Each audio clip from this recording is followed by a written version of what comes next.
Strained breathing, burning eyes, a claustrophobic space, pitch darkness, broken bones, and a GoPro camera. These were the phrases one would use to describe the Paria diving incident, an incident that killed 4 pro divers and left 1 survivor to tell the tale.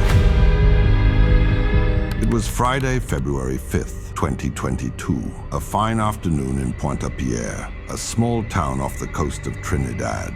5 pro divers from the LMCS company were contracted to carry out a repair and maintenance check for the government-owned Paria fuel trading company. The task was routine, a simple unblocking of an underwater U-shaped pipe network, a few meters underwater. However, this routine repair turned out to be one of the most horrific and heart-wrenching diving incidents of all time.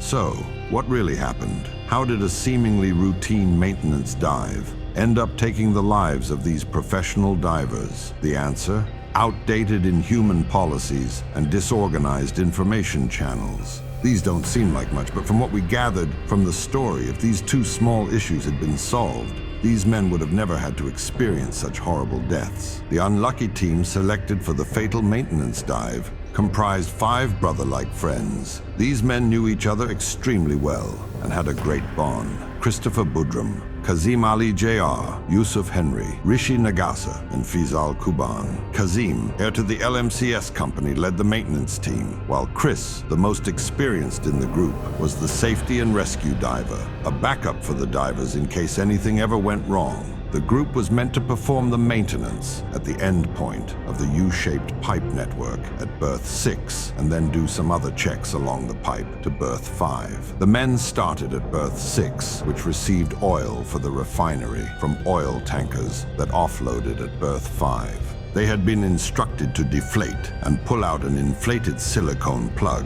installed a few weeks ago to prevent an oil leakage. This is where we start to see the consequence of one of our plausible causes, poor information dissemination. The men had been told that about 12 gallons of oil were stuck in the pipe to stop leakage, when in fact there was way less oil than that in the pipes. The company had anticipated a leakage and blocked the pipe with the inflatable tube shown here. This caused an extreme, high-pressure air pocket to form right under the inflated tube.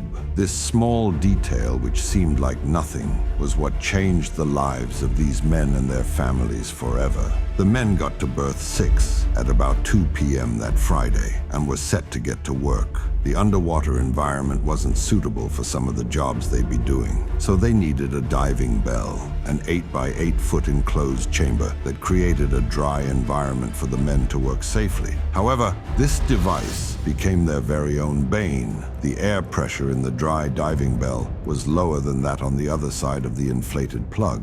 So this meant that there was a high pressure difference between the 2 areas where there should have been a uniform pressure. The men, however, didn't notice this until they deflated the pie and were sucked in by a vortex created by the pressure imbalance. It was a Delta P event.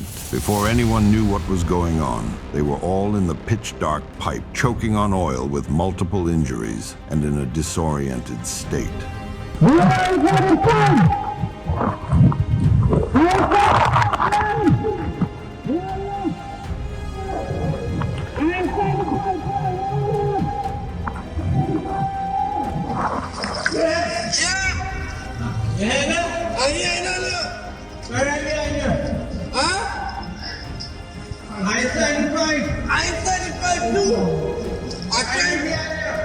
I trying to come up.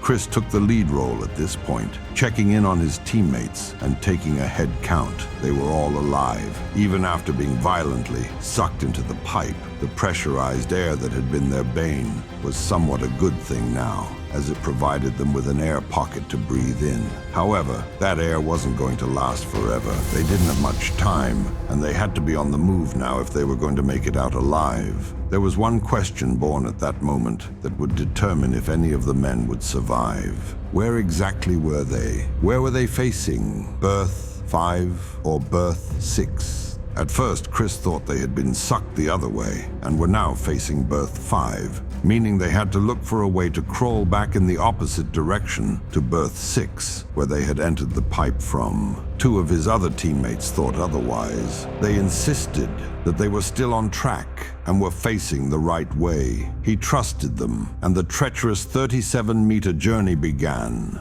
The men straddled themselves. They connected their feet to the hands of the man behind them, creating an interlocked human chain link. This helped them move together and in uniform against the eye-burning mixture of water and oil as they inched towards Berth 6. The men had been at this for an hour, and the inhuman conditions in the pipe began to take their toll on the men. At this point, Yusuf, Rishi, and Vizal could no longer continue the journey. They had all been injured during the Delta P incident, and this made their plight worse. The three men were left in an air pocket while Chris and Kazim continued the journey. The two promised to get out and come back with help. Relief came when Chris and Kazim found an oxygen tank a few meters ahead of them and had enough air to crawl through the horizontal portion of the pipe. They slugged their way through the pipe and now had just the vertical portion to overcome. The two men seemed destined to make it out alive. But at this critical point, Kazim couldn't keep up anymore. The vertical portion of the pipe would be much more daunting to overcome, and he wasn't able to go on.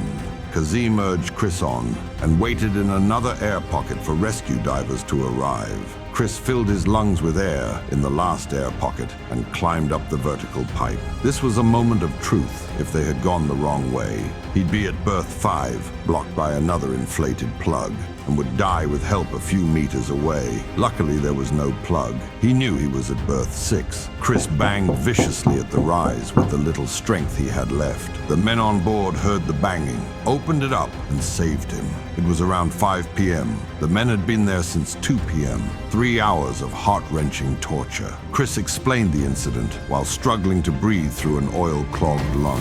He implored the men to get a rescue team as fast as possible and save his 4 friends still in the pipe. He was rushed to the hospital, relieved that he had done his job.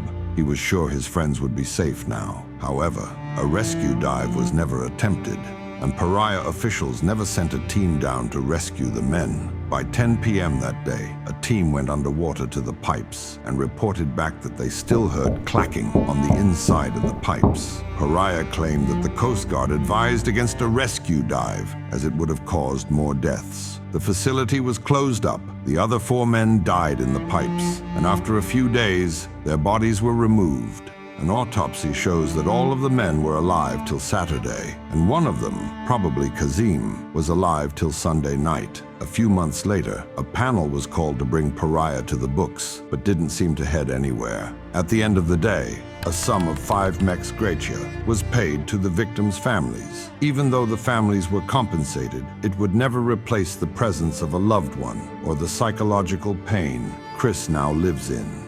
This may seem a somewhat harrowing death for the 4 Paria divers, men who struggled to breathe even at their last breath. However, a death more gruesome befell these 6 divers at the Byford Dolphin oil rig in the middle of the North Sea. If there are any stories you'd like to cover, drop a comment below and we'll get to it. If you enjoyed this video, kindly leave a like and subscribe. I look forward to seeing you in the next one.